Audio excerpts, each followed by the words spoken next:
जितना मिल जाए उसी में संतुष्ट जीवन ही सबसे सुखी जीवन है।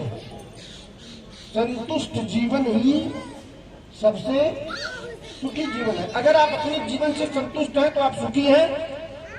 चाहे रुपए का कितना भी बड़ा अंबार लगा हो आपके घर, अगर मन आपका संतुष्ट नहीं है तो आप सुखी नहीं हो सकते। तो राम कथा सुनने के बाद आपको प्रभु ने जो दिया है सब आपके प्रारब्ध से संचित कर्म है। अवश्यमेव भुक्तव्यम कृतम कर्मम शुभाशुभम। अवश्यमेव भुक्तव्यम कृतम कर्मम शुभाशुभम। आपको स्वामी जी क्या कहते हैं? शुभ अरु अशुभ कर्म अनुहारी, देईस फल हृदय विचारी। क्या दोनों कर्मों को डिफाइन किया जाता है आपके। शुभ और अशुभ दोनों कर्म आपके लिखे जाते हैं। आपका लेखा जोखा डाटा तैयार होता है। जब आपका डाटा तैयार हो जाता है तब उसमें देखा जाता है कि कितना आपने अच्छा काम किया है और कितना बुरा काम किया। अच्छे काम का परिणाम अच्छा मिलता है, बुरे का बुरा मिलेगा। दोनों परिणाम मिलना ही मिलना है। ऐसा नहीं है कि 5 लाख रुपया बेईमानी किए और 1 लाख दान कर दिए तो 4 लाख थोड़ी हो गया ना। बेईमानी किया, उसका अपराध हुआ, उसका दंड आपको मिलेगा, लेकिन जो दान किया है उसका भी लाभ मिलेगा। इसलिए शुभ और अशुभ कर्म अनुहारी, देई फल हृदय विचारी। हृदय में विचार का परमात्मा परिणाम देता है, सबको देता है। इसलिए हमें किसी भी स्थिति में राम कथा सुनने के बाद दुखी नहीं होना है। जो कुछ दिया है प्रभु ने, अच्छा ईमानदारी से सोचिए कि क्या इतनी काबिलियत आपके अंदर है, इतनी क्षमता है जितनी प्राप्त कर ली हो।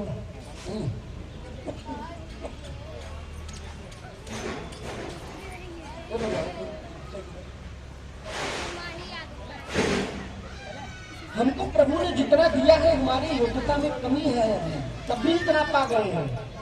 कुछ नहीं जानते हैं, एक पैसे का ज्ञान नहीं है, विद्वानों के चरणों की धूल भी नहीं है। गुरु जी हमारे कहते हैं कि हमें इतनी योग्यता नहीं है जितना मुझे प्रभु ने दिया है, और सबको देते हैं। अजगर कर न चाकरी, पंछी कर न काम, दास मलूका कह गए सबके दाता। मलूक दास की कथा सुनाते हैं। प्रसंग आ गया। मलूक दास इलाहाबाद प्रयाग की पावन पवित्र धरती पर जन्म लिए बहुत बड़े सेठ हुए, बहुत बड़े सेठ। शीतला माता का मंदिर बनवाया है, जो कड़े की माता के नाम से माता जानी जाती है। कड़े की मैया, कड़े मानीपुर कहा जाता है। कड़े मानीपुर शीतला माता का बड़ा अद्भुत स्थान है। मंदिर बनवाया उन्होंने। शुरुआत में सेठ जी थे, धर्म कार्य में लगे थे। मंदिर में एक पुजारी रख दिया, पुजारी सेवा करते थे, भजन कीर्तन चलता था। धीरे धीरे संगठन बन गया। पुजारी अपना हारमोनियम ढोलक से भजन कीर्तन सुबह शाम करने लगे। लेकिन सेठ जी की तबीयत खराब हुई। उन्होंने अपने दूत को भेजा कि जाओ पंडित जी से बोल दो कि मंदिर में माइक बंद कर दे और बाजा कीर्तन बंद करो। दूत आया, बोला कि सेठ जी ने कहा कि सब बंद कर दो, नहीं होगा। पंडित जी ने कहा रोज का नियम बन गया, होगा। तुरंत खराब है, डॉक्टर के पास जाए, दवाई चला गया। बोला पंडित नहीं कर दिया, सेठ जी स्वयं आए, बंद करो। नहीं बंद, मैं तुमको नौकरी से निकाल दूंगा। मैं तुम नौकरी पर रखे हो, सिर्फ तुम्हें भ्रम है, नौकरी पर रखे हुए भ्रम है। मैं कुछ सेवा मुझसे लेना था, इसलिए मुझे यहाँ लाया गया है। तुमको सिर्फ माध्यम बनाया गया है, तुम्हारा भ्रम है। सबके दाता राम है। और आज नहीं तुम कल बोलोगे यही बात। मैं नहीं बोलूंगा। क्या हम नहीं खाएंगे तो हमको कोई खिला देगा? कहा कि बिल्कुल खिलाएगा, थप्पड़ मार के खिलाएगा। बोला तो पंडित लग गई हमारी तुम्हारी शर्त। कल मैं प्रातः काल से अन्न छोड़ दूंगा, मैं देखता हूँ कौन खिलाता है, कैसे खिलाता है। बोला आपके कर्म में होगा, आपकी किस्मत में होगा तो आपको थप्पड़ मार के प्रभु खिलाते हैं, और नहीं होगा तो पूरे दिन ऐसे ही रह जाओगे।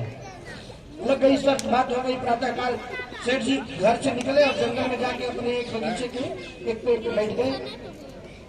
हुआ क्या, पार्वती मैया कैलाश की तलहटी में बैठी, बोली बाबा अब क्या होगा? बोले तुम देखती जाओ, खाली एक काम मेरा कर दो। एक 56 भोग की थाली तैयार करके उसी पेड़ के नीचे रखे हो बस। पार्वती मैया 56 भोग की थाली तैयार कर उसी पेड़ के नीचे ले जाके रख दी। अब चली गई प्रिया के स्वरूप में ही चली गई। अब क्या हुआ, सेठ जी ऊपर से देख रहे भोजन तो आ गया, लगता है पंडित की बात सही हो जाएगी।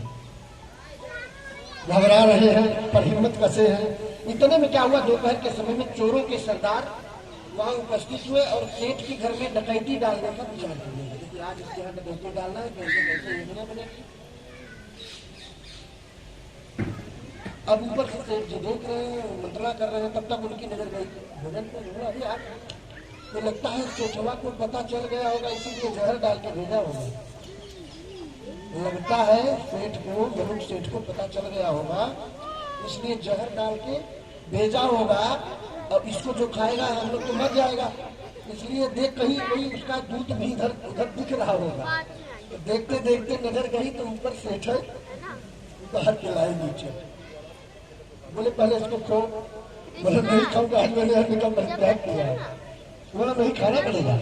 तू सोचता है समझदार है, जहर डलवा के भोजन रखता है, हमें मर जाए काके, खाना पड़ेगा। बोले नहीं खाऊंगा, तब तुम्हारे खाना पड़ेगा। जबरदस्ती 2-3 हूर लगाए, खाना पड़ा। मलुक सेठ वहीं से सीधे मंदिर गए, पंडित जी को प्रणाम किए, अपनी पूरी संपत्ति मंदिर के नाम कर दिए। अब बोले महाराज आपकी बात सत्य है, प्रभु देना चाहता है तो थप्पड़ मार के देता है, खिलाना चाहता है तो थप्पड़ मार के खिलाता है।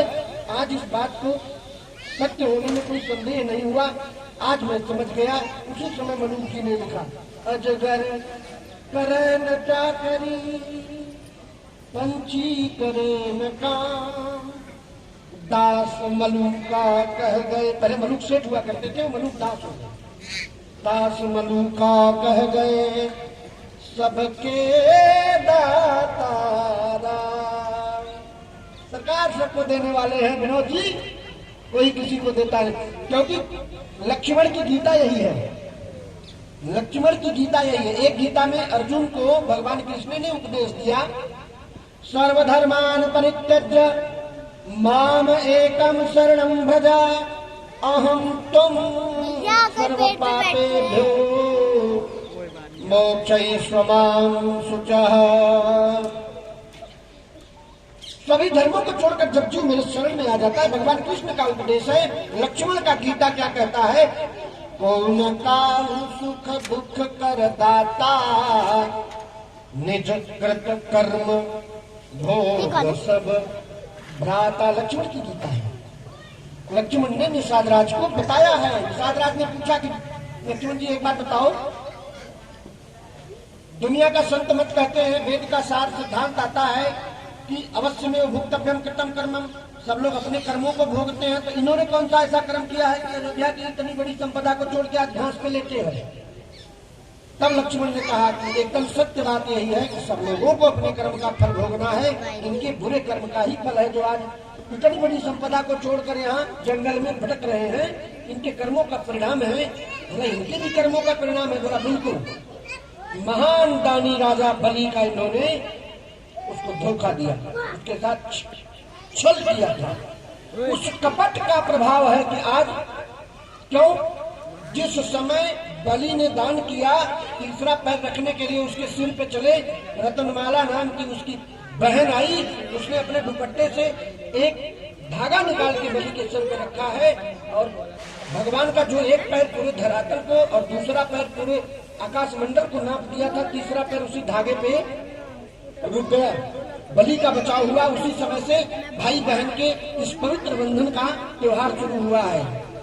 महाराज बलि की रक्षा बलि की बहन के द्वारा दिया हुआ धागा रक्षा सूत्र ने किया था, इसलिए रक्षाबंधन का त्योहार शुरू हुआ। और उसने उस समय उसके मन में विचार आया था कि आज तो तू जीत गया, अब मैं हार गई, लेकिन एक दिन ऐसा आएगा कि मैं इस अपमान का बदला जरूर लूंगी। उसी बहन का जन्म हुआ है मंथरा का, बलि की बहन का ही जन्म हुआ है बला मंथरा का। सब काम बनते बनते सारा देखी मंथरा नगर बनावा, मंगल मंगल बाज बधावा, पूछ स्लोगन का चाहुरान तिलक सुनिभाऊ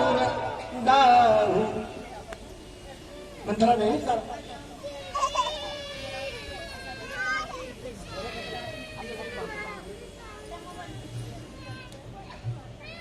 बोलिए भक्तवत्सल भगवान की। कहा कि उस दानी राजा को जिसने इतना बड़ा दान की, सब कुछ दान, अच्छा तन मन धन दान करने वाला एक ही व्यक्ति है। तन मन और धन सब कुछ समर्पण करने वाला इस ब्रह्मांड में एक ही व्यक्ति है, वो है दानी राजा बलि। कैसे? जब भगवान अदिति मैया के गर्भ से पयोव्रत के प्रभाव से जन्म लेकर के आए हैं फटक ब्राह्मण के रूप में, तो शुक्राचार्य जी ने, दैत्यों के गुरु थे शुक्राचार्य, दैत्यों के गुरु शुक्राचार्य और देवताओं के गुरु बृहस्पति भगवान। शुक्राचार्य ने बताया कि देखो ये अनंतानंत कोटि ब्रह्मांड का नायक असरण दाता जगदाधार स्वयं आया है तुमको छल करने, तुम्हारे साथ धोखा करेगा, इससे सावधान हो जाओ। जैसे बलि ने सुना कि भगवान स्वयं आ रहे हैं भिक्षा मांगने, मन भगवान के चरणों में समर्पित कर दिया, मन दान हो गया। अब जब मांगे हैं तो 3 पग में दान कर दिया, पूरा समस्त धन दान हो गया। मन पहले भगवान के चरणों में दान, धन अब दान हो गया। जब कुछ नहीं बचा तो तन भी, ये जीवन समर्पित चरण में तुम्हारे, तुम्ही मेरे सर्वस्व, तुम्ही प्राण प्यारे, तुम्हें छोड़कर अब मैं किससे कहूँगा, जहाँ ले चलोगे वहीं मैं रहूँगा। दीपक दुबे उपस्थित है, जेपी को बुलाओ, बाजा बत रहेगा, थोड़ा सा कीर्तन करना चाहिए।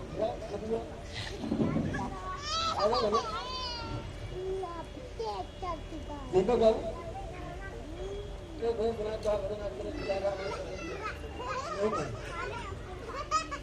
आपको बनाना है,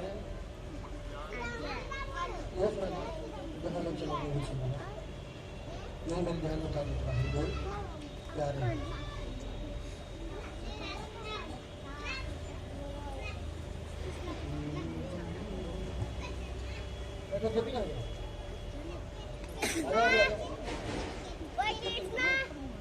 नहीं चलेगा।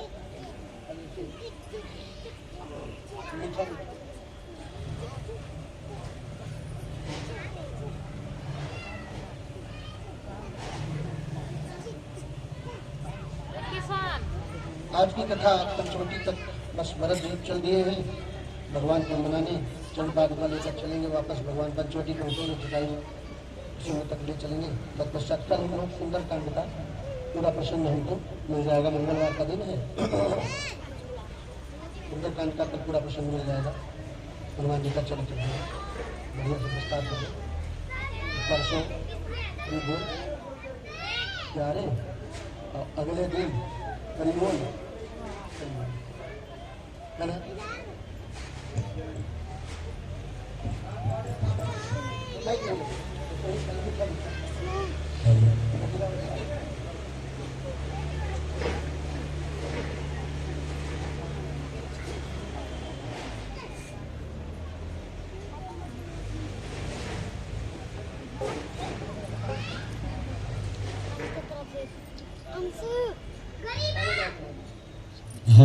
तेरा ही आशा है, बहुत सुंदर है। ये है भगवान का सबको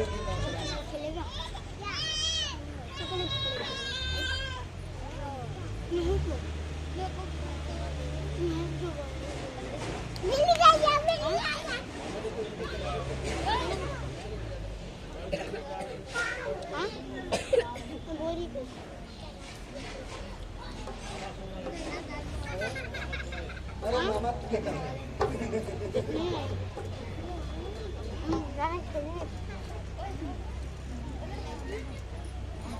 प्रेम से बोलो साचे दरबार की। सारे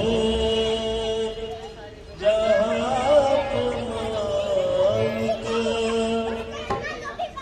तेरा ही आसरा है। राजी हमसे जिसमें मोबाइल देखते रहियो। सारे जहां के मालिक तेरा ही आसरा है। राजी है हम उसी में जिसमें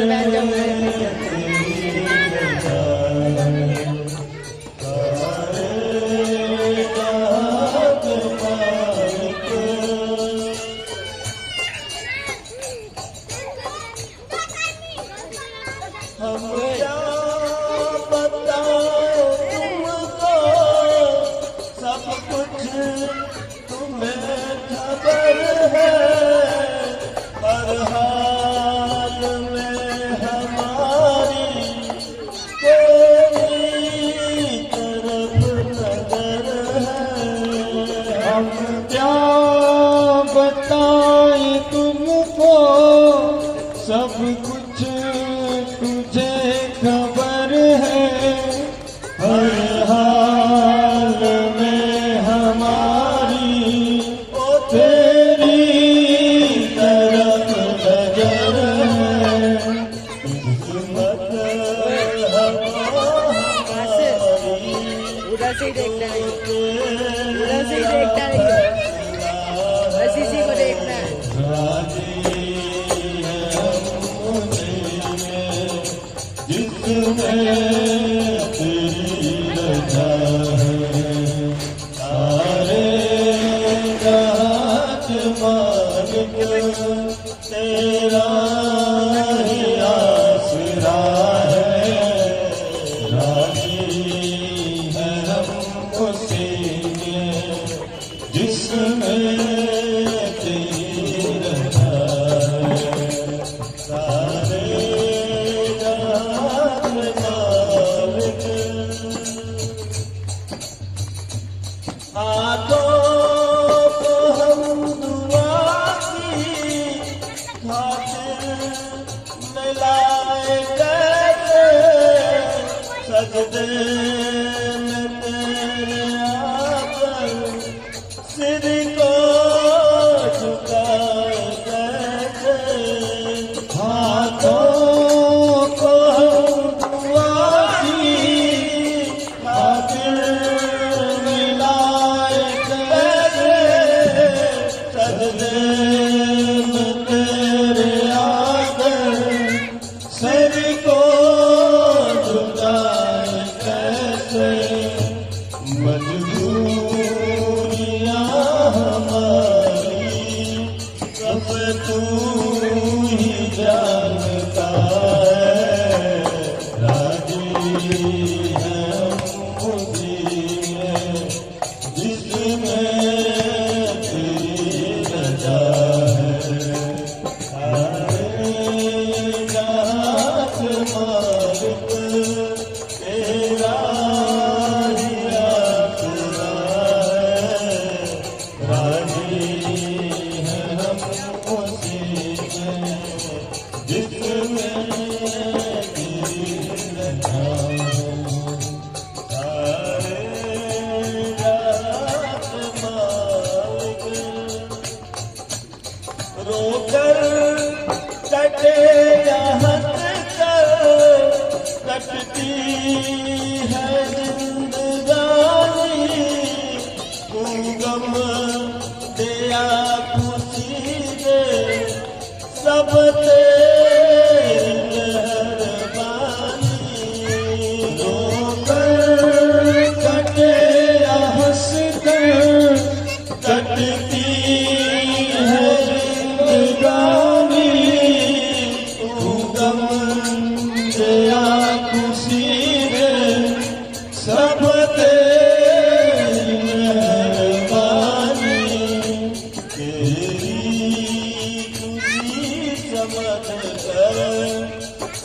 गम भुला दिया है, राजी है मोती ने, इसमें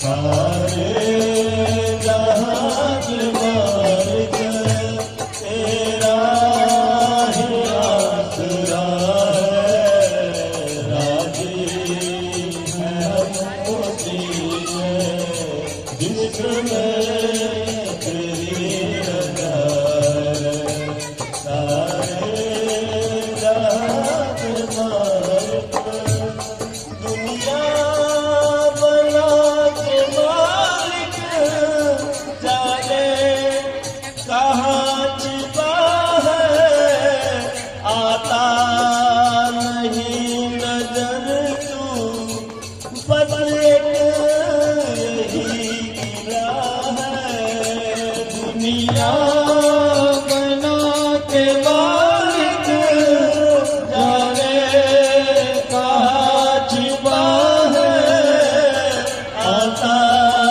नहीं नजर तू, बस एक यही गिला है, भेजा है इस जहां में जो तेरा शुक्रिया है, राजी है मोती ने, जिसमें तेरी रजा है, सारे जहां के मालिक तेरा ही आसरा है, राजी है हम मोती में, जिसमें तेरी रजा है, ओ जिसमें तेरी रजा है, जिसमें तेरी रजा है, बोलो साचे दरबार की। बहुत सुंदर। क्योंकि नहीं राजी रहोगे तो इनका क्या बिगड़ेगा? विजेंद्र सिंह, नहीं राजी रहोगे तो इनका क्या बिगड़ेगा? इनका कुछ नहीं बिगड़ना है। इसलिए जो व्यवस्था दिया है प्रभु ने, इस कथा को सुनने के बाद संतुष्ट हो जाइए।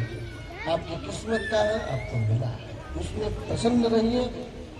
कह रहे हैं ना कि रोकर कटे या हंस के कटती है जिंदगानी, एक एक दिन तो कटना ही है। तो रो के कटाओ चाहे हंस के कटाओ, तो काय नहीं हंसिए के कटाया जाए। जगदीश लाल जी, हंस के कटाया जाए, एकदम गदगद भाव से। प्रभु तेरी कृपा है, तेरा शुक्रिया है, जो दिया है बहुत कुछ दिया है। आज भरत जी चले हैं और प्रयाग की पावन धरती पर पहुंचे हैं। बहुत सुंदर कथा है, समझिएगा। अब जब हम प्रयागराज में जाते हैं तो वहाँ गंगा जी की धारा तो दिखती है, जमुना जी की धारा दिखती है, लेकिन सरस्वती की धारा नहीं दिखती। कारण याज्ञवल्क्य ऋषि भरद्वाज जी को कथा सुना रहे हैं उसी प्रयाग की धरती पर, और बता रहे हैं कि जिस समय भरत जी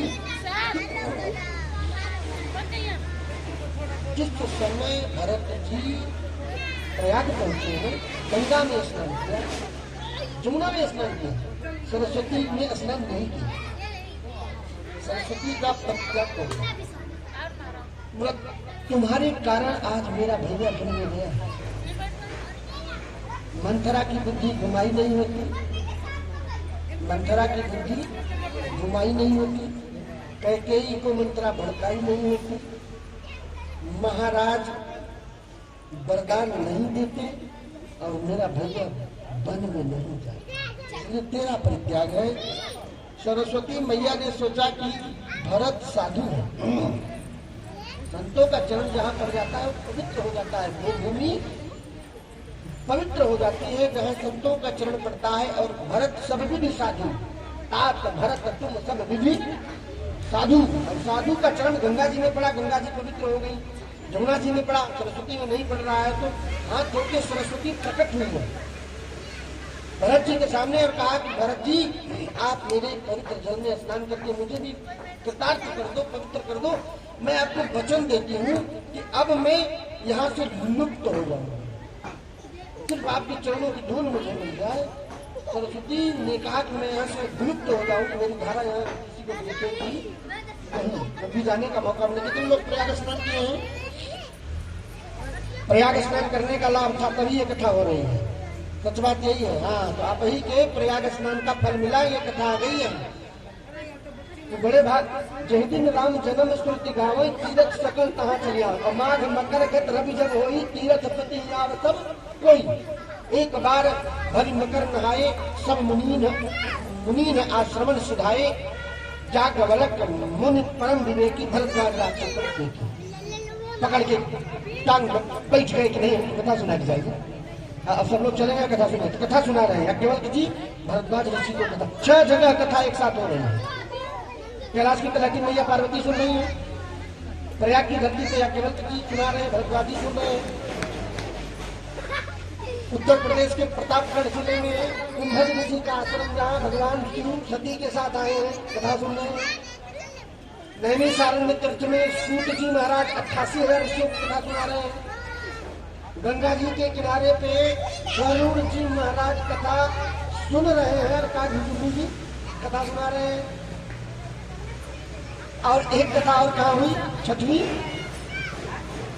सुखदेव जी महाराज शुक्रताल की धरती पर, मुजफ्फरनगर से 22 किलोमीटर पूर्व गंगा जी का जो किनारा है वो शुक्रताल स्थान है, जहाँ पे सुखदेव जी ने परीक्षित महाराज को श्री भागवत महापुराण। तो 6 जगह कथा एक साथ चल रही है। और 7वीं कथा कहाँ कहाँ चलती है, कब कब चलती है, इसका कोई गिनती। हरि बोल बोलना पड़ेगा ना, क्या बोलना पड़ेगा? हरि बोल प्यारे बोल। तो भरत जी ने कुछ समय सरस्वती से वचन लिया और सरस्वती के जल में जब पैर डाले, सरस्वती उन्मुक्त हो गई। सरस्वती का दर्शन किया। जहाँ पे तीनों मिल जाए वहीं का संगम नाम है गंगा जमुना सरस्वती। प्रेम का पैगाम है और है प्रेम जगत में सार और कछु सार नहीं। सबसे ऊंची प्रेम सगाई, सबसे ऊंची प्रेम सगाई, सबसे ऊंची प्रेम सगाई। प्रेम करिए, ये जीवन प्रेम करने के लिए मिला है मेरे भाई। जानवर किसी जानवर से प्रेम नहीं कर सकता, पक्षियां किसी पक्षी से प्रेम नहीं कर सकते। करेंगे भी तो हमको आपको पता नहीं चलेगा। लेकिन इंसान का इंसान से भाईचारा, ये मानव धर्म हमारा, यही संदेश हमारा। सबसे ऊंची प्रेम सगाई। परमात्मा प्रेम में बैठते हैं, प्रेम में।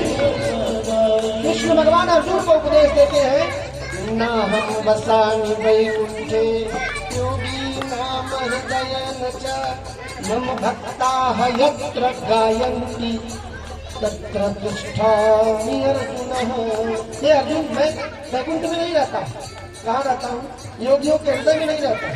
मम भक्ताः यत्र गायन्ति, जहाँ मेरे भक्त प्रेम से भजन करते हैं, कीर्तन करते हैं, तत्र तिष्ठामि अर्जुन। है अर्जुन में वही रहता हूँ। इसलिए सबसे ऊंची प्रेम सगाई, सबसे ऊंची दुर्योधन घर मेवा त्यागे, दुर्योधन घर मेवा त्यागे, दुर्योधन घर मेवा त्यागे, दुर्योधन घर मेवा त्यागे, साग विदुर घर खाई।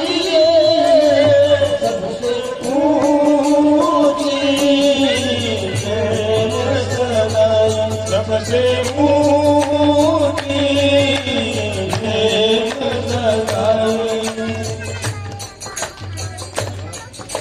सबसे ऊंची प्रेम सगाई। तो ये कथा सुनने के बाद हमको क्या चाहिए, एक दूसरे से प्रेम करें। ये अवसर